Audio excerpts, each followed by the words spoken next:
Hello అండి. అందరింట్లో gas సిలిండర్లు ఉంటూనే ఉంటాయి కదా. ఈ గ్యాస్ సిలిండర్స్ వల్ల చాలా ప్రమాదం అయితే పొంచి ఉంటుందండి.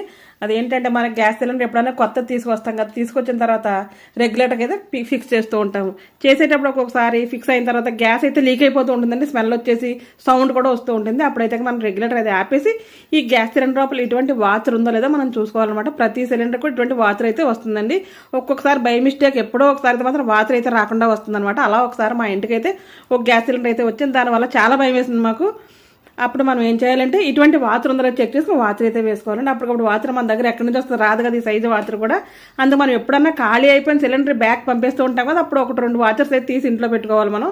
ఆ వాచర్స్ ఇటువంటి సౌండ్స్ వచ్చి గ్యాస్ లీక్ అయిపోయినప్పుడు చూసి మనం డ్యామేజ్ అయిన వాచర్ ఉంటే తీసి ఈ వాచర్ అయితే వేసుకోవచ్చండి. వాచర్ మనం తీసి ఇంట్లో పెట్టినంత మాత్రం ఏం పర్వాలేదండి. ఎందుకంటే వాళ్ళు మళ్ళీ కొత్తగా ఫిల్ చేసేటప్పుడు కంపల్సరీగా అంతా చెక్ చేసి ఈ వాచర్ అయితే వేసే పంపుతారండి. ఈ వీడియో అందరికీ షేర్ చేయండి.